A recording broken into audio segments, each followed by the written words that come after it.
we need to replace that. Oh no. Foreskin snipper. You like that? Welcome back to the channel. My name is Saxon and you're watching Schmodified. And in this video, we are going to work on our twin turbo Sagola SEMA car. And specifically, we're going to work on the fueling system. We have already mounted up all our twin turbos and our intercoolers. One thing we have neglected to really work on is our fuel system. It ain't got no gas in it. We mounted all of our new injectors, but with the kit that we got, it has 8 AN fittings on the feed and return line. So we're gonna have to make custom 8 AN lines for that. See that filter? We're gonna have to replace both of our fuel filters, and we're gonna have to replace both of our fuel pumps. They hang out behind each seat. People are always telling me how cheap I am, and I tend to agree. Rather than buying Lamborghini Gallardo fuel pump, I went ahead and found some off of a Audi TT. So rather than spending $400 to $400 or whatever they were, $1,000, I literally just grabbed one for an Audi TT. This whole entire housing and the fuel pump that it comes with, there's like 50 bucks a pop, so honestly really cheap. However, look at this little bitsy baby fuel pump. This is actually the same size as the stock one that's in the Gallardo. We need to replace that with a much beefier one. To replace that little fuel pump, I went on to slamazon.com and got myself 2 aftermarket high flow ones. I think I paid about $300 for both of them. And the beautiful part about that is, look at this form factor. It should directly replace this, and it should be able to, we shouldn't have to modify this whatsoever to put this new fuel pump in. However, these 2 fittings right here for the factory fuel lines are not going to work. So we're going to have to chop those off and plastic weld ourselves 2 new 8 AN feed lines that will custom mount in different places. Here with the new fuel pumps that we're going to put into the system, we are also directly above it going to put new 8 AN fittings. We're going to have to drill a hole to fit this thread here, thread it down onto it, and these have little nice nylon washers that help kind of seal this up. We're going to have to plastic weld these completely closed because we're no longer going to be using either of those lines. Immoral. Immoral. Immoral. Immoral. Immoral. Immoral. Sometimes the best way to remove plastic like this, little Dremel action.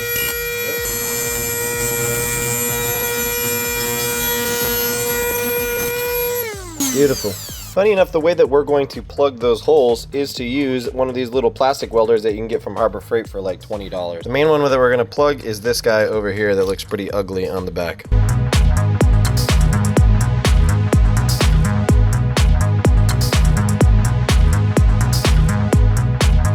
Now that everything is fully sealed up, like you can see, now time to drill holes for our AN fittings. Start with a smaller pilot hole, and then we're going to drill up bigger. You just take that AN fitting, pop it down in there, the nylon washer, and then from the back side, install it, and then we're going to thread it through. And there you have it. Next, we're going to drill a hole that's going to go down into here, and then we are done with our fittings on this, and we can actually install it on the car.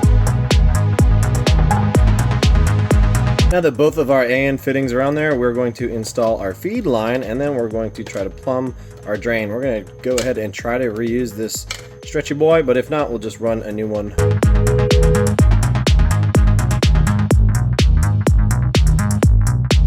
And there you have it, fully transformed. Now it's time to make this one look the same. Both fuel pumps are now properly set up. Now it's time to start making some fuel lines. To match our new fuel pumps, we need to make new fuel lines. Yeah, this is our factory stuff here. She's grody. Ow! Has seen better days. Look how thin the actual fuel line is. What we are upgrading to, look how much larger that diameter is.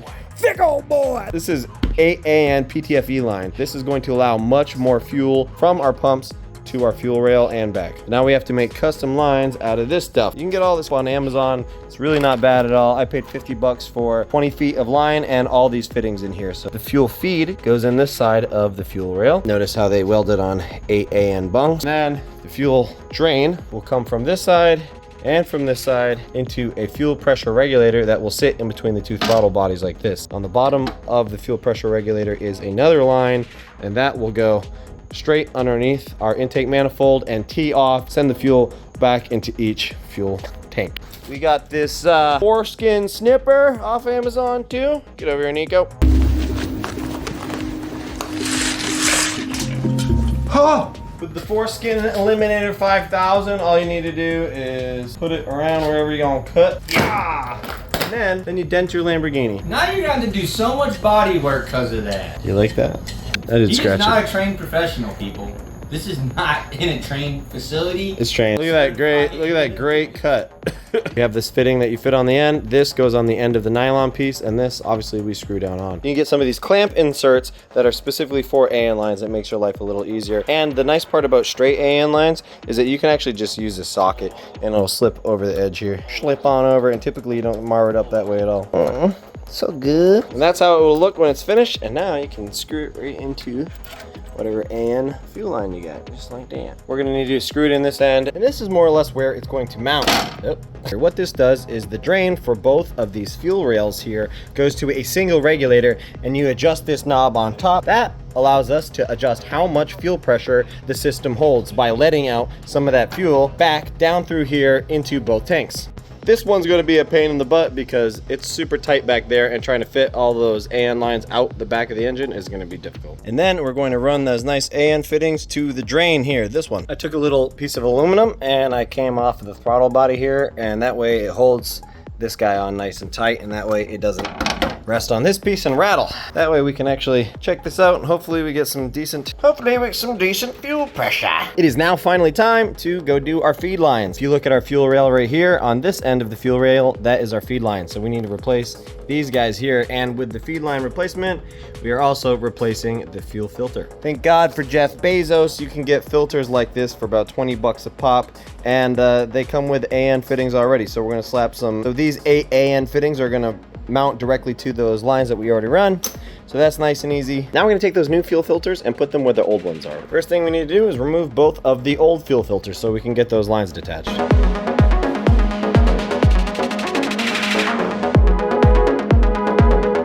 We just removed that carbon canister that's over there. Essentially what that does is takes the pressure that's coming off the fuel tanks and it runs this through this carbon filter before pumping it back into the intake. That way we don't put a bunch of vapors into the air. Those are probably pretty expensive, but you know what they also are? They're in my way. So we're gonna take them off, and now we can remove that fuel filter over there. Out with the old, in with the new. Look how much bigger this hole is here.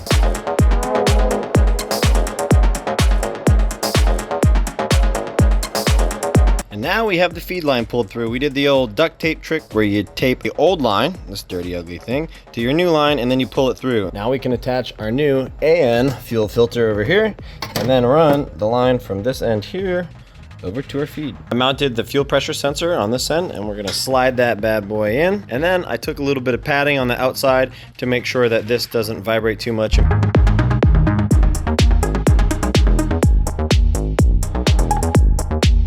There it is. Hell yeah, that looks so good. Looks factory. Now it's time to do this side.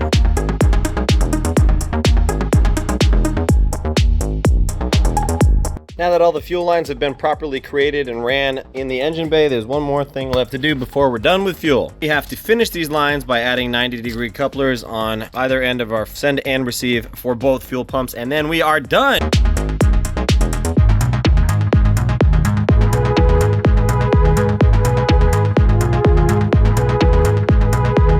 I know it's not exactly the prettiest thing, but all the fuel lines are finally on. Now the last thing we have to do is prime this and make sure there's no leaks, because these things tend to catch on fire when modified. Battery is hooked back up. The moment of truth. I hear noise. I don't see any leaks. Let's check to make sure that our fuel pressure regulator is increasing. Burning noises, that was bad. Oh no, I think we got a leak. Hey, I don't think that's supposed to happen over there. Looks like that squirt, yep, came from this fitting here. We need to make sure I tightened it. I might be stupid. Sure enough, that thing is finger tight. Mistake. This is why you test this stuff out on a non-running vehicle. That could have been a disaster. Okay, let's try this again. Try number 2. Hopefully that doesn't leak. Or maybe a little squirt. I just wanted to take a quick second out to thank our sponsor, Sagola. I've been spraying exclusively with Sagola guns for the past 2 years, and I've absolutely loved it. They are miles ahead of the competition. Love you, Sagola. I love your mother. Anyhow, that wraps up today's video. Thank you guys so much for watching today. If you already haven't subscribed, feel free to hit that subscribe button. We are almost done with this twin turbo kit, and as soon as it's done, we can start working on the body. Tell your mother that I love her.